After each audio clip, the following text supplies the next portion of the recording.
warm up, shall we? All right. Courses. Why did I do that? That was unnecessary. Let's go here. And that was unnecessary too. All right. Thursday, May 20th. Can you believe it? Hard to believe. Here is our greeting, GPS, and directions. And we'll go full screen. All right.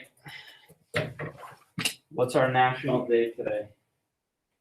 National Being being a millionaire. Be a millionaire day. So yeah, all of you work on it. I want to be a millionaire. I'm Yeah. almost. I wish I could be a All right. All of our targets for today are 3, 4, 5, and 8. We just measured our marigolds. We are finishing taking notes on birds. We're gonna listen to bird voices and record them and write down what you think it sounds like, okay? And then why, so we can continue to carry out an investigation of our marigolds and communicate new information we learn about birds, okay? This is the last class of animal that we are going through. Yeah, what do you got? Okay, so I heard last year. I don't know if this is for this class as well. But is it true that like you can go out and like capture a bird? No, we're not gonna capture birds. Well, like You can go out and observe birds if you want. We're not capturing. Well, They just tried catching a bird off. They did not capture any birds. well, No. do they usually? Yeah. No. Mrs. Benning. She might have been talking about Mr. Welch, who like goes birding and like. No, she said next year, Mr. Manl's class, if you have good grades and stuff, you get to like go outside and grab a bird. Just because you get good grades doesn't mean you can just catch a bird and fly. No, Mrs. Benning said that. Mrs. Benning said that. I think I know what you're talking about. I think you may have been, like, it's a misconception.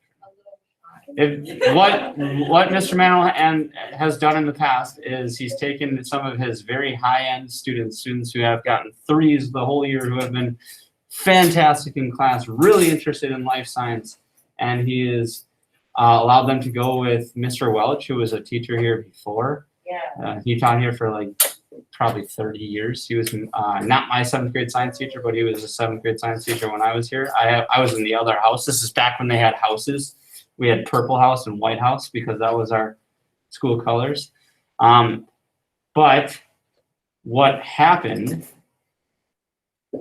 what Mr. Mantle would do, or what Mr. Welch would do, you take really high-end students and kids that showed interest in this type of thing and take them and go like, I don't know if it's a bird like conservatory or like a place where they have, or like a rehabilitation center, or they work with birds, yeah, and learn a lot more about them. Not necessarily like capturing birds out of thin air.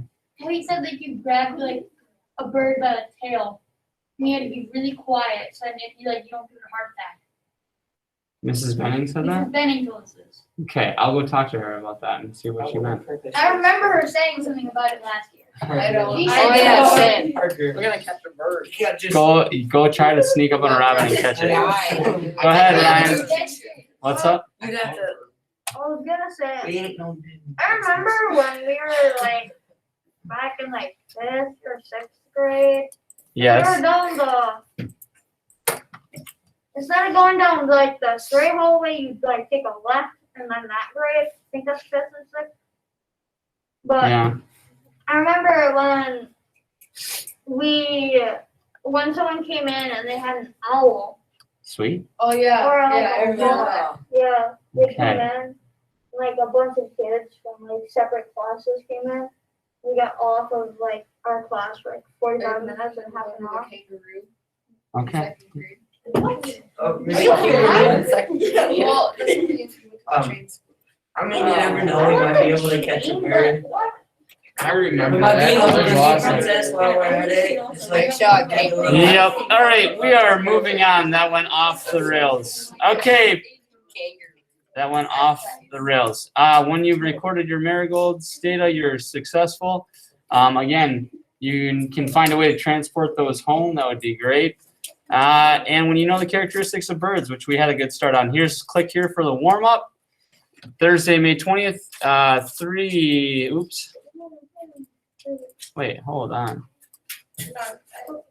Did you guys fill it out? Yes. Yeah, I did. You can't because you made it. Yeah, but usually when I click on it, I can. Huh, interesting.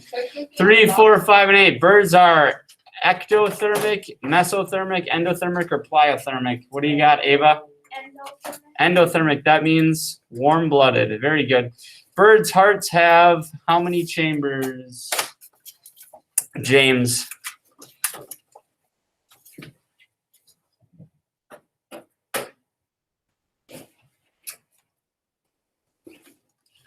James? You know? Oh, he held up the 4. Okay. Yeah, they have 4, all right? You like my little thing there? That's pretty funny, right? That's a guy joke. Who do you appreciate? I don't 2, get 4, it. 6, 8. Who do we appreciate? Oh, I get it. come on. And then what's your favorite color of Gatorade? These are all, mine's yellow. And then blue. Really close battle between yellow and blue. Okay, anyway, that is the warm-up. Let's get into the bird notes, all right? Everybody needs to get out their science notebook. I will allow you to use your notes on the quiz tomorrow, so get out your science notebook. You must take the notes, though. You cannot have the packet. You must take the notes and write them down. So the better notes that you take, the better chance you have tomorrow. So, We didn't finish that. Wait, we have a test. yes, on this. Oh, no, we didn't finish that. Is it notes file? What's up? Is it open notes file?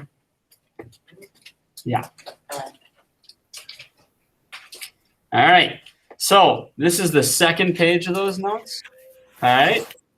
We're going to get talking about birds characteristics. You should have this from Tuesday, yes? So do you have the notes from Tuesday? Take them on Tuesday. And we take these on Tuesday? Yes. Okay. These? Yeah. All right. Just want to make sure that you have all of them so that you're not, down a page. All right. Let's start at the top. Birds' eggshells are hard and porous. What does porous mean? What does porous mean? Absorbent and yellow and porous is heat. What does porous mean? P-O-R-O-U-S. Yeah. Open? Open, yeah, kind of. I like it, yeah. Don't they have like low pores or let air in, but not like liquid out? Yeah, lets air in. Something that's porous can let little holes, right? Pores, just like you have pores in your skin, all right? A sponge is porous because it allows water in and it fills with water and then you can squeeze it out. So birds' eggshells are porous. You might not think that if you've ever held a chicken egg, right? But it's allowing air, oxygen, and some moisture in. Okay, that can also, it has layers though that protect it from certain bacteria. So it's a pretty phenomenal thing, and this is something that's allowed them to lay their eggs on land, okay? Having that hard shell. Because remember, amphibians, their eggs do not have shells, right? Fish eggs do not have shells. They're jelly-like, and they have to be laid in water, okay? So the bird's eggshell is made up of calcium carbonate crystals. Calcium carbonate crystals, all right?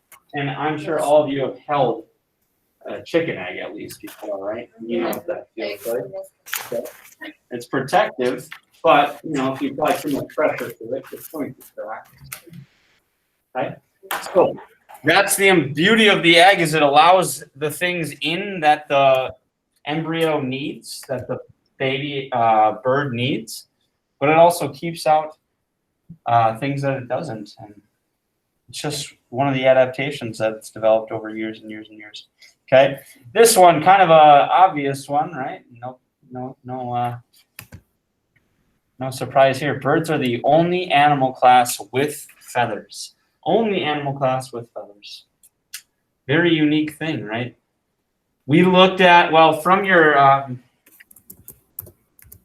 textbook assignment, you should remember that birds have 2 types of feathers, or we talked about 2 types of feathers.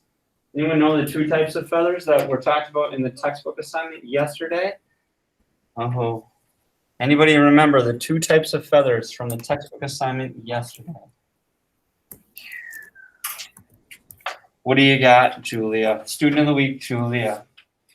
Actually, I only know down. The down feather, and how would you describe a down feather? It's like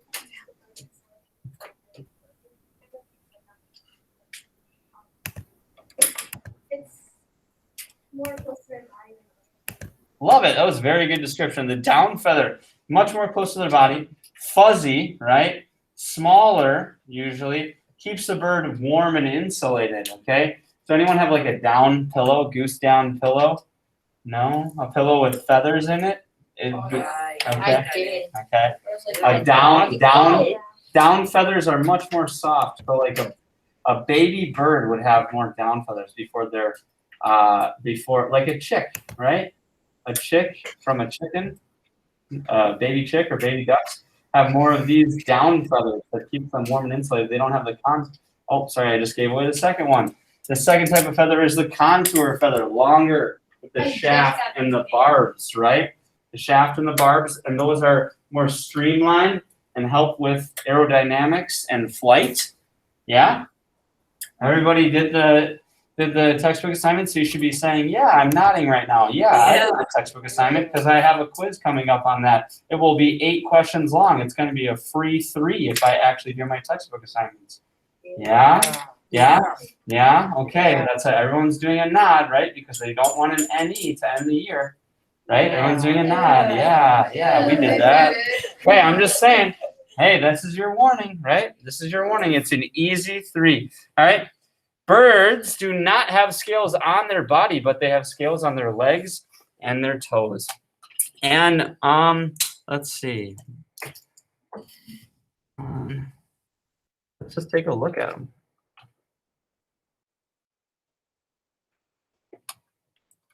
And that's what some people think that dinosaurs may have been actually bird-like, because when you look at these, you see the scales on their legs and their toes right here. Yeah, right? Chickens, things like that. Turkeys. You can see the scales that they have. Okay? And then I'll get the notes back up there. Sorry about that.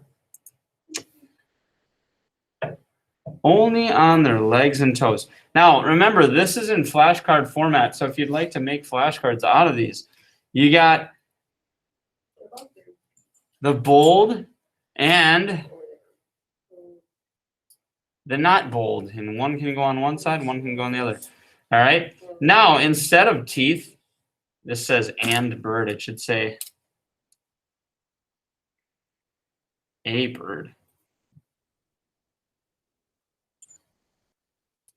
A bird has a lightweight beak. Again, we're saying some things that shouldn't be a large surprise to you. But what's unique about the beaks is that they vary so much in their structure and their purpose. Okay?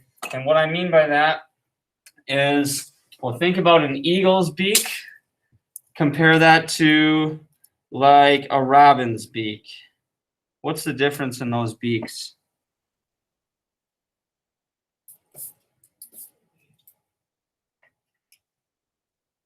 Oh boy, anybody can tell me the difference between an eagle's beak and a robin's beak?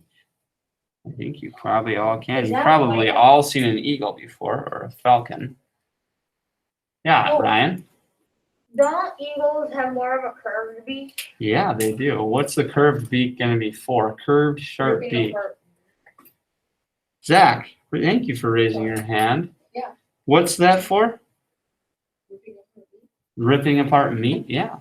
And opposed to the robin beak, what's that like? What do you got, Parker? Isn't that kind of more like flat? Not like I wouldn't say flat. Kind of like rounded, I guess. Yeah, like stout, pointed beak, right? Yeah, it's for seeds. Yes. Okay, eating smaller insects. It doesn't. Did you see your email that I sent? It was the turkey vulture. I couldn't download it. I'll look at that later, actually, if we have time. All right, here we go. Flying birds are usually light in weight because they have hollow bones. Their bones are hollow. filled with air sacs. And essentially, yeah, James, you got a question?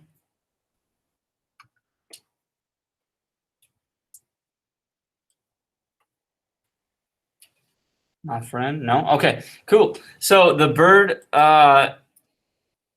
birds that fly have hollow bones. It doesn't make them that much lighter than, like, say, a mouse, but it allows them to intake more oxygen. Okay? It's basically like the lungs extending through their bones and takes in more oxygen when they inhale and exhale and adds more oxygen to their blood, right? More oxygen in your blood is a good thing. Gives you more energy. You need oxygen throughout your entire body in order to do things, right? In order for your muscles to do things. We talked about this at the beginning of the year. Cellular respiration. Wow, that's way back in the beginning of the year, right? What happens if you do so? If you sprint really, really fast for as long as you can, what's happening? What happens to your legs? What happens to, yeah, I guess like your legs, your quads, your glutes? What's happening there? Go ahead, Julia. They get kind of like numb. They get kind of numb. You start to feel like a burn, right? Yeah. Okay. Whereas if I were to like feel the burn, or anyone here lift weights? No? Okay. Kind of. Okay. But like if I were to work out really, really hard, if you go as fast as you can, okay, your body is running out of oxygen. Okay. You can't sustain that for a long period of time, right? Can you sprint? Can a sprinter, who knows who Usain Bolt is? Usain Bolt, fastest man in the world. Can he sprint like that for a mile? Yes. You think so? I'm Probably not. He's sure a sprinter. He's built to sprint maybe, okay, let's say how about 5 miles? Can he sprint that fast for 5 miles? No. No. His body is not capable of doing that. His body would not be able to get oxygen to his muscles fast enough to do that. They break down. They need that oxygen. So this is the bird. Their hollow bones allows that oxygen to get through into their bloodstream from their lungs, and it's essentially like providing more energy for them. Okay. Now, next ones are 2 important words. Bird hatchlings, so bird babies, are either altricial or precocial. And we'll go into that. Altricial is the first one. Altricial. Altricial young are hatched naked, blind, and helpless. So think of baby robins. Anyone ever seen those? Okay, they're in their nest, naked, can't see. They're cheeping, their mouths are open. They're waiting for their mom to deliver the food. Okay, then you have the the opposite, not the exact opposite, but different, is precocial. We have altricial and precocial. Precocial young at hatching have their eyes open. Their body is covered with a natural down. Okay, they're up and running with the adult. So most domestic birds, like turkeys, chickens, ducks, right? They have that natural down, or sorry, not natural down, natal down. So natal, I mean, that has to do with birth. Natal, that word has to do with birth. Okay, so those are 2 differences. Not all birds are born the same. Altricial species include robins, bluebirds, sparrows, wrens, blue jays. Eagles are altricial. Warblers. I'm trying to look at precocial.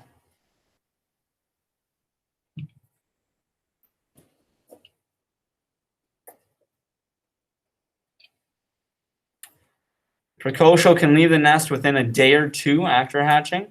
They can walk, run, and swim after a few hours. Okay. Ducks, shorebirds, quails, lots of them.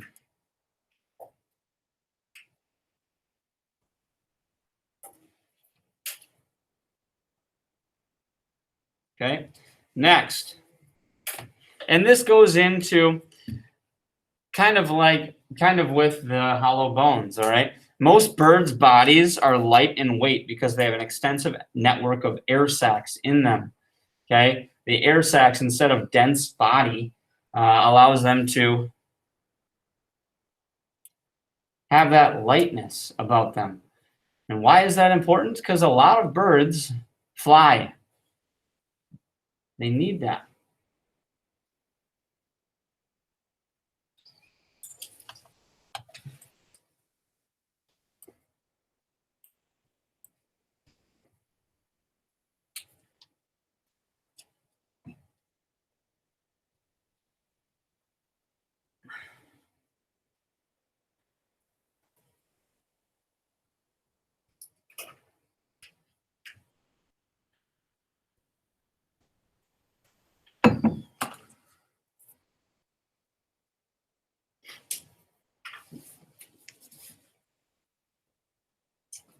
Really appreciate the notes that we're taking. Shows that we are focused today.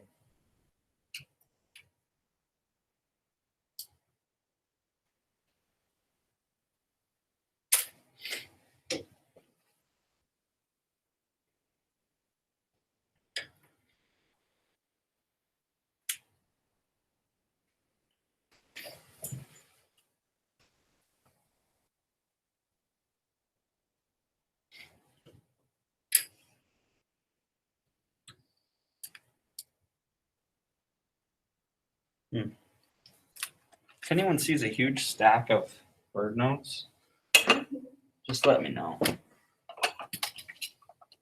I don't know where I put it. TBH. Is that, oh, no, never mind. Yeah, no, I know. Thanks for trying. All right, here we go.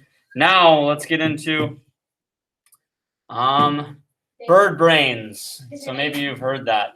Bird brains are usually considered reptilian in nature, primitive, full of instinct. Remember, you don't need every single word here. You don't have to write a word for word. Some have even poorly developed are compared to mammals and even some reptiles like turtles.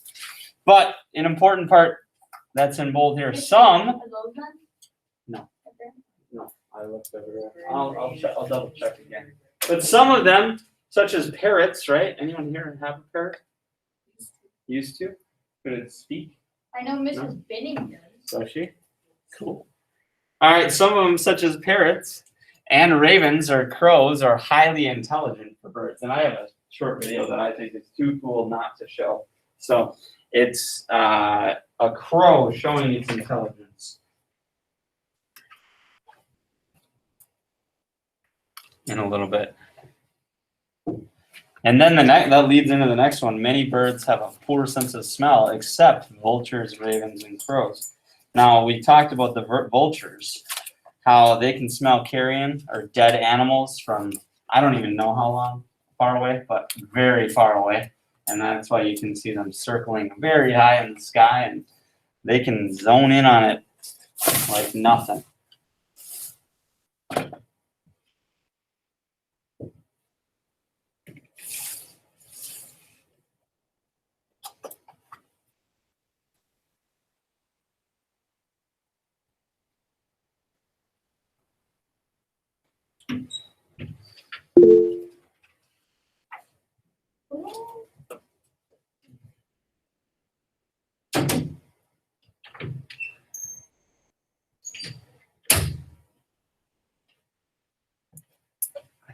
Where did I put those?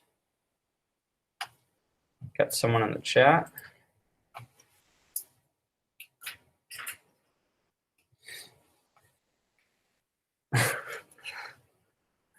All right. I'm going to show the video right now. That face that is usually covered by her phone Crows has being a finally problem. made an So, Meat is positioned so deep in the narrow box, it's out of reach of the crow's beak. But Alex has positioned a number of other objects nearby. The question is, can 007 use the tools available to solve the puzzle? Imagine that you're a crow. Here's your food in a deep hole. How would you go about, with the tools available to you on this table, solving this problem? The bird's toolkit includes a short stick hanging on a piece of string, 3 stones inside wooden cages, and a longer stick trapped in a plastic box. First, the crow must use the short stick to get the stones, and then use all 3 stones to get the long stick. And now the crows can take this and probe it into the hole and roll, much better than I can, the food out of the hole and get themselves a nice tasty reward. It's a complicated task. The crow is familiar with the individual pieces of the puzzle. He's done each of them separately for a food reward.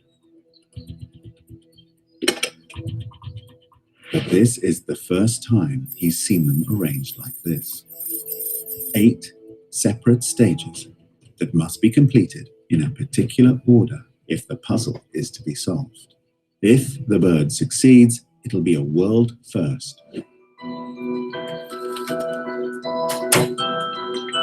He takes time to have a look.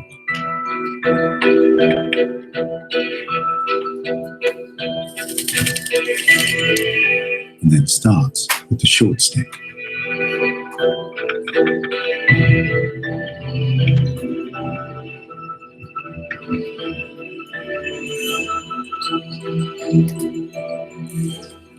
He finds it too short to reach the food. He then sets off to get the first stone. Got it. But he doesn't seem to know what to do with it.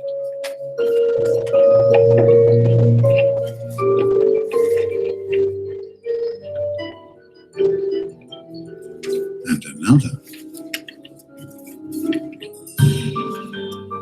He appears to be stuck.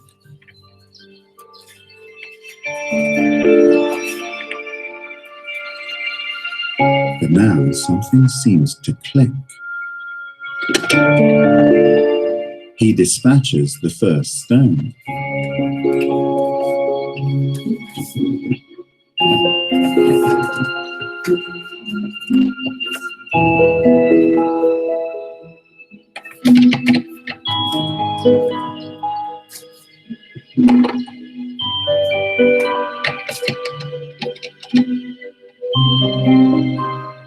Then returns to collect the last one.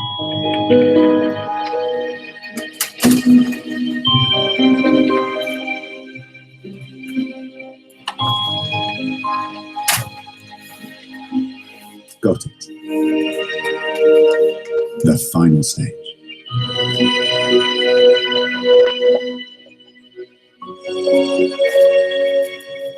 Success.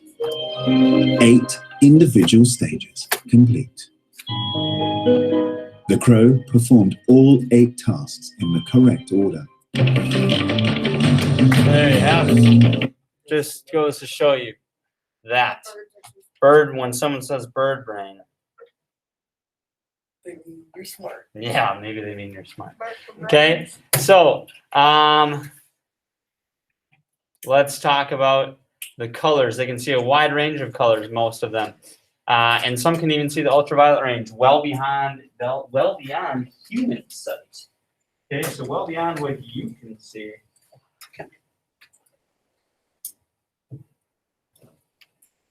They often depend on a wide range of color recognitions for displaying and attracting a mate. Okay, what I want to talk about is the digestive system. Simple but efficient. It passes through food through their system quickly. Okay, anyone ever been pooped on by a bird? Oh, yuck, you've probably seen it. Okay, minimize the extra weight of undigested food. It takes time. The time it takes to extract energy from their food. So the quicker they get that energy, the better they're able to fly, or more they're able to fly. Also, the quicker they're able to get rid of it, the quicker they're able to get rid of the weight, right? The weight is a big, big part of it. They need to minimize that weight so that they can maximize their flight. Food travels through the parts of the bird's digestive system in the following order before it's excreted. And we probably will not get to that. So what I'm going to do is, these are on Schoology. I would like you to record them in your notebook before tomorrow, the rest of them. Okay? There is esophagus, crop, and then this on the back. Okay? What's that? Yeah, these are on Schoology, right? These are on Schoology. And you can finish that up. And you can use these notes. We will be taking a quiz on these notes tomorrow. The notes are available to you on Schoology in today's folder. Okay? All right. Thank you, everybody, for a great day. Everybody have a great day. Thank you. Bye-bye. Our testing.